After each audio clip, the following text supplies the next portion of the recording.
Bon, je n'ai pas envie d'être une chaîne qui se concentre sur des news ou des trucs récents. Je pense que tous les shorts que j'ai fait depuis le relancement de ma chaîne, vous en êtes bien rendu compte. Toutefois, il y a deux pilotes qui vont débarquer en septembre et dont j'avais grave envie de vous parler parce qu'ils ont beaucoup de différences et de points communs et que surtout je pense qu'ils ont des chances de tout défoncer quand ils sortiront. Knights of Guinevere par Dana Terrace et Glitch Productions et l'adaptation animée Doomstuck par Andrew C. et Spinal Horse. Le premier est une belle proposition faite par des gens qui en avaient un peu plein le cul de Disney, tandis que le second marque le retour dans la lumière d'un webcomic qui avait marqué les années 2010 et au sujet duquel les gens ont des opinions fortes, dirons-nous. Mais malgré l'animosité que les fanbases de Spinal Horse et Glitch peuvent avoir l'une envers l'autre, je ne vais pas faire un bête versus. Déjà parce que les trailers m'ont laissé des impressions positives, et aussi parce que je trouve ça un peu débile de comparer ce qu'on peut pas comparer. Bref, niveau style artistique, on a à boire et à manger avec ces trailers. Knight a un style un peu plus animé des années 80 qui est bien sympa, et qui se voit surtout dans les parties du trailer un peu plus calmes. Le monsieur qui est une caricature de Walt Disney et qui a créé Park Planet, le lieu où tout se passe, en est un bon exemple. Et ça te fait aussi bien sentir que la dite Park Planet, c'est vraiment un lieu faussement idyllique et qui déborde de mensonges. Et pour Homestuck, je pourrais aussi dire beaucoup de choses, mais je vais juste dire un mot, squish. Squish, squish, squish, squish sa mère.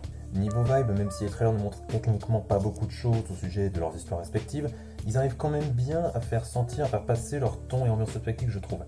Avec Knights, on a quelque chose qui est vraiment sombre et sous tension et à certains moments assez dégueu, tandis qu'Homestuck se montre comme quelque chose de bien plus lumineux et épique.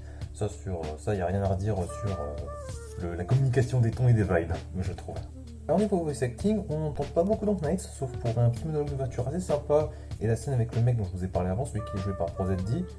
Mais même ça, je trouvais ça assez agréable, et même si je pourrais faire la fameuse blague sur le fait que la voix d'un certain lapin violet agaçant n'est pas dedans, étant donné que lui-même commence à en avoir marre de cette blague, bon, disons que j'ai juste vraiment hâte d'entendre le cast en entier quand ils sortiront.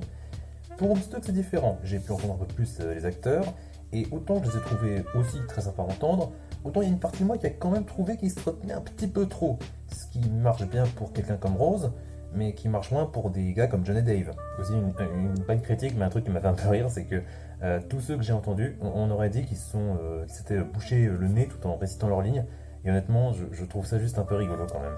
Oh idée, le passage de nez m'intrigue, je souhaite m'abonner à votre newsletter. Et pour finir, qu'est-ce que j'espère des pilotes quand ils sortiront? Qu'est-ce que j'attends d'eux? Pour Knight, pas grand chose, dans le sens où ce qui nous a déjà été montré est très très intriguant et où j'espère juste que l'équipe pourra montrer et livrer sa vision entière comme il le souhaite en fait. Rien de plus, rien de moins. Pour Homestuck, c'est différent parce que c'est une adaptation et en plus d'un webcomic qui est dont sa mère et très méta.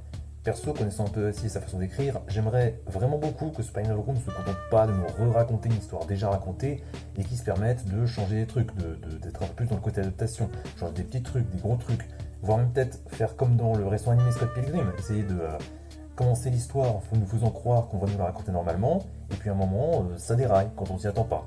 Ça, ce serait vraiment très très cool. Et voilà, du coup, ça fait que j'ai eu beaucoup de choses à dire sur ces pilotes quand même, et j'espère que je vous aurai donné envie de vous y intéresser. Et en tout cas, vous pouvez compter sur mes avis quand ça aura débarqué. Et croyez-moi que j'attends très très fort que ça débarque. Très très très très fort.